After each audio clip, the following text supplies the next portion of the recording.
اعوذ باللہ من الشیطان الرجیم بسم اللہ الرحمن الرحیم نحمدہ و نصلی علی رسول الکریم اما بعد آج 28 جون ہے 2024 21 ذی الحجہ 1445 ہجری برس جمعہ۔ ہر ماہ کی 21 تاریخ کو ہم حضرت معشوق ربانی سرکار رحمۃ اللہ علیہ کے ماہانہ فاتحہ مناتے ہیں، بلکہ پورے حیدرآباد، ورنگل، ہر جگہ ماشاء اللہ سرکار کی 21 تاریخ منائی جاتی ہے۔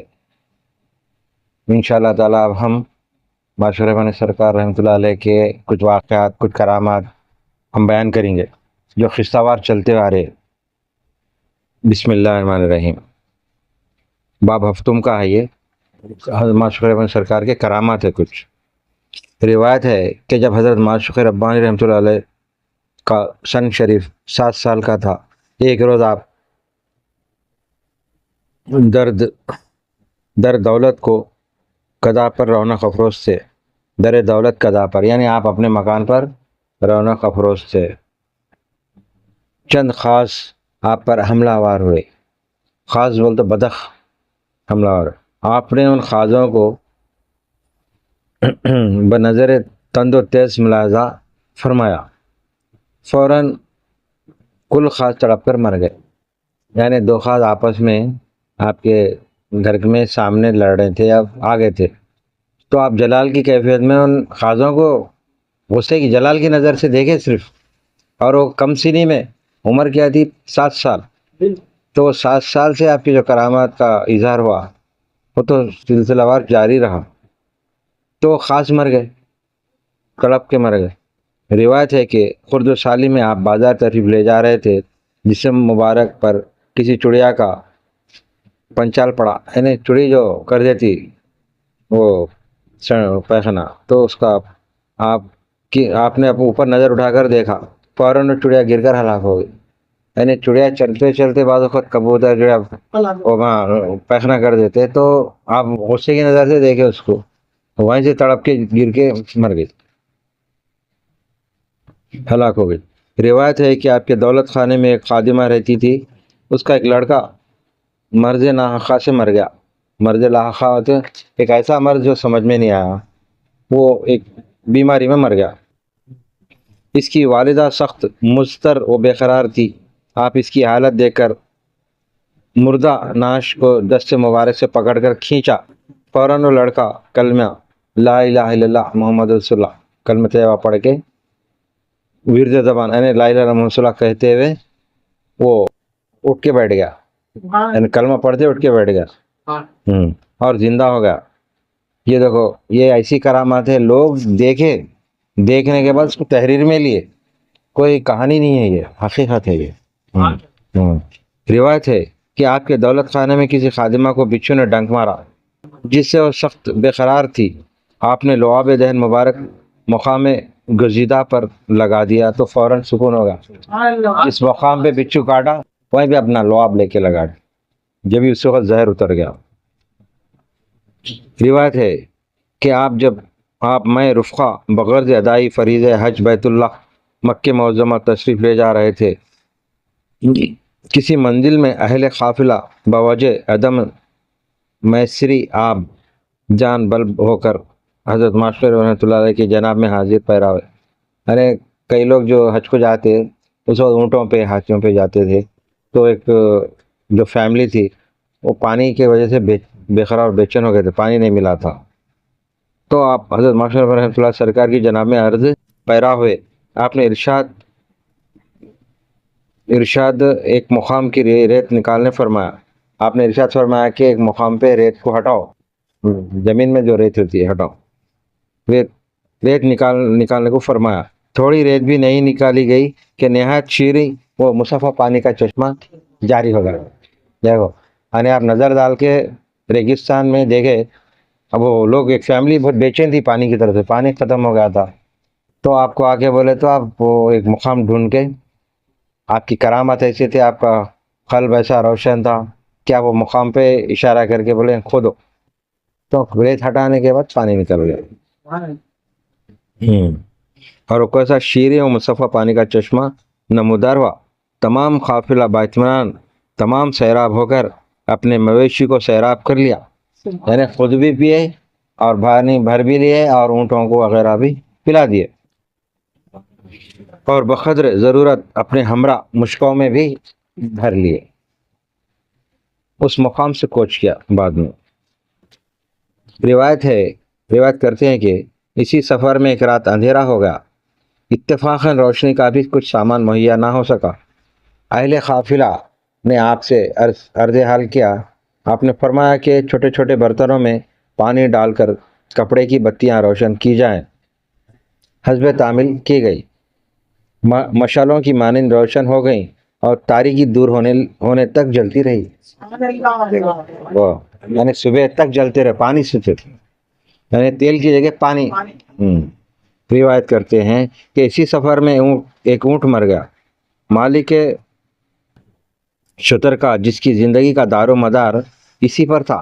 جیسا کہ اس زمانے میں اونٹ ایک سواری تھی، اس سے کماتے تھے لوگ، کسی کا سامان لے کے جانا، لے کے آنا، تو وہ اس کی روزگار تھا، وہ تو مر گیا۔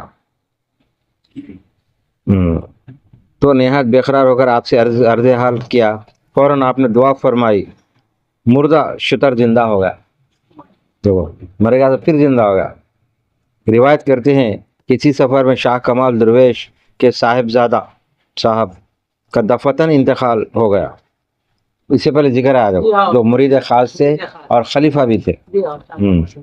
ہاں، شاہ کمال موصوف نے اس واقعے کا اظہار حضرت کی جناب فیض اکتساب میں کیا۔ آپ نے دعا فرمائی، لڑکا فوراً کلمہ شہادت پڑھتے ہوئے زندہ ہوگا۔ دیکھو کلمہ شہادت کیسی کرامت ہے۔ روایت ہے کہ جب حضرت مدینہ طیبہ سے جانب دکن تشریف لا رہے تھے، دریا میں تلاطم پیدا ہو گیا اور جہاز ڈگمگانے لگ گیا۔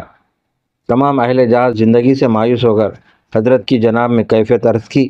آپ نے بارگاہ رب العزت میں دعا فرمائی، فوراً وہ تلاطم جو سمندر میں جو بعض وقت طوفان جو آ جاتا تو موجوں کی تیزی ہو جاتی، ہوائیں تیز چلنے لگی تو موجیں بھی تیز چلتی، تو موجوں سے جہاز الٹ پلٹ ہو جاتے، ڈوب جاتے، تو تلاطم کم ہو گیا۔ جیسے آپ دعا فرمائے، جہاز میں وہ تھم گیا، رک گیا، طوفان رک گیا اور جہاز بسلامت ساحل مقصود پر بیک چشم زون آ گیا، یعنی آسانی کے ساتھ ساحل پہ آ گیا۔ روایت ہے کہ جب آپ دکن کے خصت سے تشریف فرما ہو رہے تھے، اثنائے راہ میں ایک زمیندار آپ کی کشف و کرامات کا شہرہ سن کر آستان عالیہ پر اپنے نابینا لڑکے کو لایا۔ آپ نے اپنے دست حق پرست اس کے چہرے پر پھیر دیا، فوراً وہ بینا ہو گیا۔ دیکھو، اندھا جاگے بینا ہو گیا، انہیں دیکھنے لگ گیا۔ بغور مشاہدہ زمیندار میں اہل و عیال اسلام قبول کر لیا۔ جبکہ کرامت دیکھے تو ہی قبول کرتے اسلام، تو آنکھوں سے دیکھا اسے قبول کر لیا۔ پھر اور ایک روایت ہے کہ آپ میں رفقا تشریف لا رہے تھے، آبادی سے بہت دور تھے، شدت سے بارش شروع ہو گئی۔ آپ نے اہل قافلہ سے فرمایا کہ اطراف زمین پر لکیر کھینچی، آپ کے روب عمل کیا گیا، یعنی جیسا آپ فرمائے لوگ لکیر کھینچے، پانی پڑا تھا۔ چاروں طرف کثرت سے بارش ہوتی رہی، قافلہ بآرام، بارش کا کچھ اثر نہ ہوا، یعنی جتنے آپ ٹھہرے ہوئے تھے اطراف سے ایک لکیر کھینچ دو، بولے کھینچنے کے بعد بارش یہاں رک گئی، اطراف سے بارش پڑ رہی۔ روایت ہے اور ایک، آپ جانب دکن تشریف لا رہے تھے، راستے میں بڑی ندی حائل تھی، وفور آپ سے آدمی پار نہیں ہو سکتا تھا، یعنی ندی میں اتنا زیادہ پانی تھا کہ جانا مشکل تھا۔ تو آپ نے اپنے گھوڑے کو اس ندی میں ڈال دیا، فوراً راستہ خشک نمودار ہو گیا، تمام اہل قافلہ پار اتر گئے، پھر پانی چلنے لگا۔ دیکھو یہ کیسی کرامات ہے، جبکہ نبیوں سے بھی جس طرح معجزے ہوتے تھے، موسیٰ علیہ السلام سے جس طرح ہوا، اللہ تعالیٰ کے محبوب بندوں سے اللہ تعالیٰ کرامات کرتا، کرامات بھی وہی ہے، معجزے بھی، تو نام بدلا ہوا ہے، پیغمبروں سے معجزات ہوتے، ولیوں سے کرامات ہوتے۔ ہاں، تمام اہل قافلہ پار اتر گئے، پھر پانی چلنے لگا۔ اس کرامت کی خبر وہاں کے زمیندار کو ہوئی، حاضر ہو کر مشرف اسلام ہوا اور بہت کچھ تحفہ طائف نظر گزرانہ کیا۔ اور ایک روایت ہے کہ جب آپ سوموارم جاگیر تشریف لائے، وہاں ایک نابینا جولہار رہتا تھا، یعنی جو کپڑے بنتے نا، کپڑے شطرنج جولہار لداخ بولتے ہیں، رہتا تھا۔ حضرت معاشر رحمۃ اللہ سرکار کی تشریف آوری کی خبر سن کر حاضر ہوا اور نہایت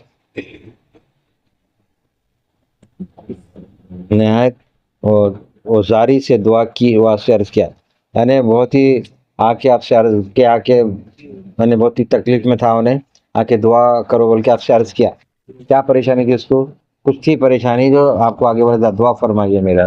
آپ نے بارگاہ سمدیت میں دعا فرمائی کہ اس کے چہرے پر دست مبارک پھیر دیا، یعنی جو بھی وہ مسئلے میں تھا آ کے عرض کیا تو آپ دعا کر کے اس کے چہرے پہ ایسا ہاتھ پھیر دیے، پھر فوراً آنکھوں میں بینائی آ گئی۔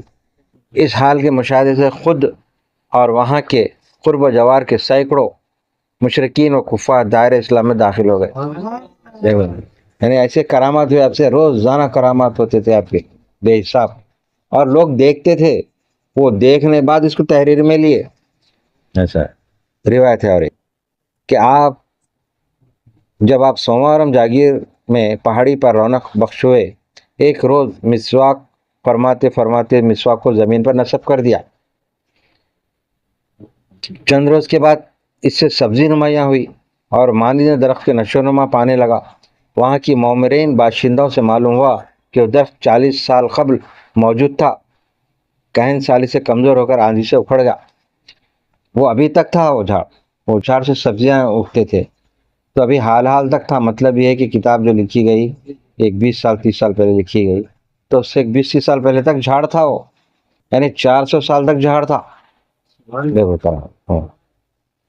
ہاں، اور ایک روایت، جب آپ عرس جاگیر تشریف لائے، ابتدا میں عرس کے پہاڑ پر جو گنبد شریف سے نصف میل کے فاصلے پر بجانب غرب واقع ہے کہ چلہ کش ہوئے، اسی زمانے میں ہنم کنڈے کے پہاڑ پر جو کہ اس پہاڑ سے 4 میل کے فاصلے پر واقع ہے، ایک شاعر غدار بد باطن و ناہنجار کا مسکن تھا، جو اس سے پہلے واقع ہے، وہ جادوگر کا مسکن تھا۔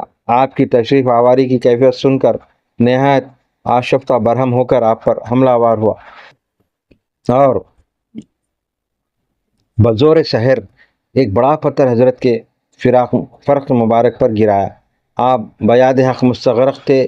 جب پتھر فرق مبارک کے بالکل قریب آ گیا تو آپ نے خضر مبارک سے اس پتھر کو روک دیا، حجر مبارک سے اس پتھر کو روک دیا، یعنی ہاتھ کے اشارے سے روک دیے۔